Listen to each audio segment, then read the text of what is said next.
Well, I certainly wasn't expecting anything like this. So I get home last night and go online only to find out that Xenoblade Chronicles' release date has been brought up by 2 whole months to July.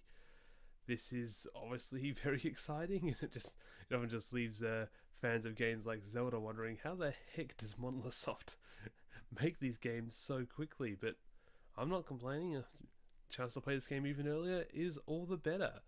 So they obviously released this updated release date with a new trailer. So I figured may as well let's watch the new trailer and I'll give my thoughts and opinions on it. There you are! You monsters!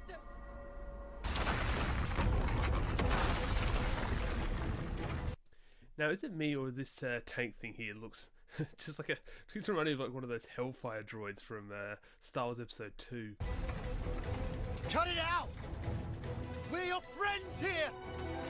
Did they order you to destroy Ouroboros too? The world, our enemy.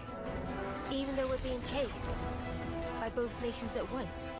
So I guess the original time we watched the trailer, we thought it was basically going to be a story where there's two parties of three from two different nations, and they sort of come into conflict with each other. But it now appears sort of as there'll be a party of six on the run from both nations, which is sort of as a changes the plot and how we thought it was going to be. There's a reason we met. There has to be. Although knowing these Xenoplots, it's probably going to be a case of both plus another story, because these games at the end of the day, they're 80-hour RPGs, so probably a lot of events are going to happen. So to try and sum it up as one story is probably not going to be too simple. That's why! Let's go! So here we finally get our first look at the combat, and I think as people have already pointed out, it appears this will be the first game in which you will not have a battle party. Your entire party will be playable. Every single character will be out in the field at once. So as you can see here, and I think people have been talking about how there's been different classes in this game. So we basically got attackers with this little attack symbol, defenders with the shield symbol, and healers. Whether or not those will be the only three classes in the game, that's unknown, but it's possible there could be more and we haven't seen them yet.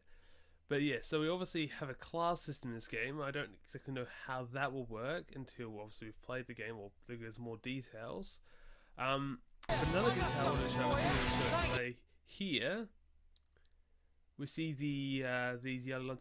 I thought initially that was a character bonding blade, but since there's an enemy there, I actually suspect this is similar to those things from the latest Fire Emblem game, Fire Emblem Three Houses, where they'll show who the enemy is attacking. Because I think that was always a bit of a difficult aspect to get. Usually they'd have like a little ring around your character and stuff. So these blue lines must indicate either who your character is attacking or who the enemy is targeting.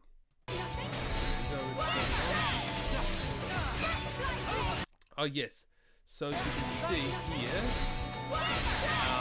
Leo does an art cancel. So the art cancelling is back from Xenoblade Chronicles 2. In fact, a lot of this combat seems similar to Xenoblade Chronicles 2. Obviously, we have the topple gauge is back, indicating they again have break and topple like always. Whether or not we'll have launch and smash back or daze back, I think GameXplain noticed there was a daze attack at one point, so daze is back. Whether or not that means launch and smash are being removed, I don't know. We'll have to. What is that thing? You've got a real death wish. The interesting part of the trailer. Now, kids, you share a common destiny. I felt her thoughts. There were so many. And then they were a part of me.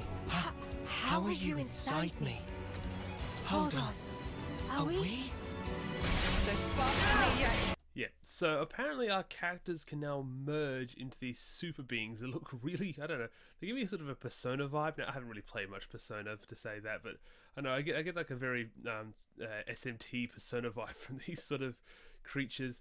But it's funny we're talking about these because obviously, as I mentioned in one of my previous videos, I really wanted mechs in the game. Like, I wanted to see mechs come into the game. And to be honest, it's not exactly a mech, but it's kind of the same size and same look. This probably is the next best thing, so I am interested. It is very weird.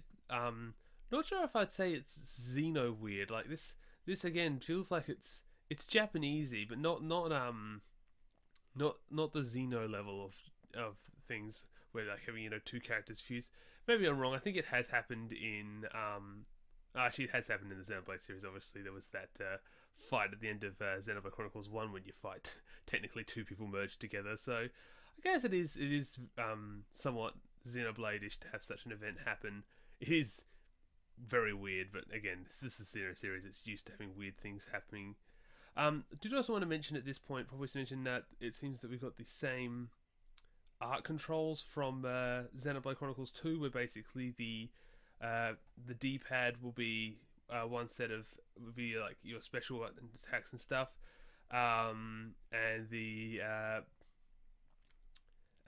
your basic arts will be the face buttons. Also, noticing this form here, from what I've heard, is called Ouroboros, which ironically is also the final boss from Xenogears is called that. But it's also a reference to the snake eating itself, and as you notice, that's the exact symbol we have to activate it. So this here must be the symbol that activates this mode. Will be basically left on the D-pad, but I presume it's going to have to require some charge up or something before you can use it. And by the looks here, there's a bit of a cooldown as well.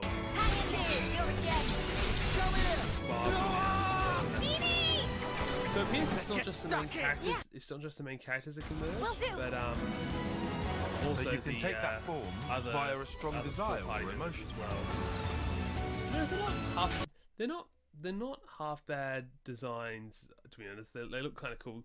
Like, they do remind me a bit of the ES units from Xenosaga, which is what I've been wanting to see in the game again. Some more of those ES units with their sort of very sleek design bodies, even though technically these things are creatures and obviously not mechs. Interesting, they're pointing at it. We'll point out a bit later as well how the Nopon characters don't have a form, likely because they don't have access to one.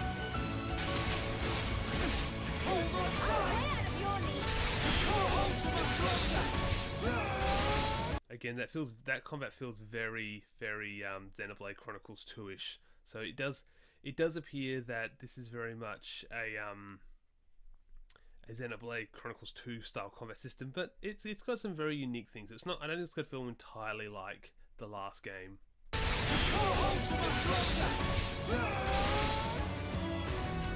So we get a few, I think this looks like a flashback scene. Henceforth, all orders are rescinded. Eliminate Ouroboros at all costs. That is my revenge. So also we get to see some more footage of Melia and Nia again. Payback for Nimue dying with her wish unfulfilled. It's a wild ride, this passage of fate. Some interesting, so we look at some of the side characters. These characters will probably show up throughout the story. They're not. To be honest, they have pretty cool character designs. I'm interested to see where they, what these characters' points in the story are. Obviously, we'll know more as. We got ourselves a nice little awakening. Now this scene, that scene was pretty cool. Watching.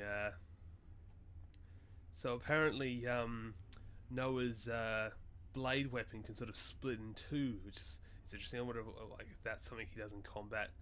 Curious to know what sort of effects that gives him. It's a nice little awakening. What? Why is my name on here? My way demands we fight. Come then, and test. So these look like some other characters have access to these Ouroboros forms against my lance. Minetta, help with fighting! So we'll point. So I think Game Explainer was also talking about this. They pointed out that you can have a 7th party member, but it appears like you can only have a 7th party member, and they pointed out that it gets switched out. I've never used this kind of multiple characters that can be the 7th party member. I'm curious to know how that will work, like whether or not they're guest characters or they're like recruitable characters, like in Xenoblade Chronicles X.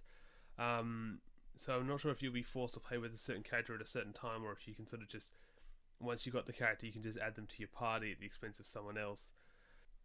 the blade before, but all the techniques I can use with it are flashing before my eyes. So we get that new chain attack, which is a bit difficult to sort of describe on how. We also get to see that Noah can use other characters' weapons. The only thing that can change all this is the will of Ouroboros. You kids, and you alone. Not that I have all that much time to spare, but soon. Finding a path that lets us all live. To be honest, I think they've done a pretty good job wording up this trailer, because obviously they're not using exclusive trailer voice lines, so obviously they're trying to merge actual voice lines from the game into a trailer format, and that's never easy to do. So I think they've done a good job at trying to, you know, make the trailer sound exciting without sounding odd that characters using lines out of context. I will make that my mission.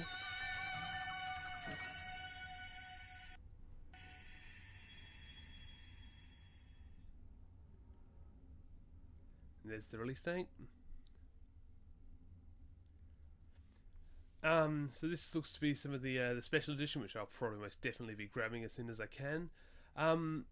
Did want to mention one thing, which I have mentioned a bit on some of my social media sites. I'm not the biggest fan of the box art. To be honest, it's actually a bit better here than it was elsewhere, but I don't know, like, the box art seems a little too similar to Xenoblade Chronicles 2. One of the biggest issues is I'm not a huge fan of the red 3. I kind of wish the 3 was a different colour, mainly because it looks a bit too similar to the 2. And the same thing with the Orion Titan in sort of the exact same location as it was on Xenoblade 2's cover and stuff. Yeah, it just, and the same colours, like they're very much green and blue.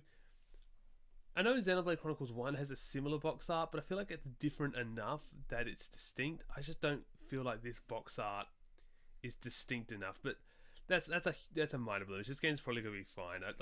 It's a box art. It's not gonna hurt the game at all. Now I think there was another bit of information if there, maybe not here. They were showing a few other things, like you can actually change classes and stuff, but that was just shown in, I think, an image separate to the trailer. Well, I hope you guys are excited for this game as much as I am. I'll be looking forward to reviewing any more trailers that come out before the day. And of course, you can bet I will be buying this game day one, and I will be reviewing this game day one. So until then, I will see you later.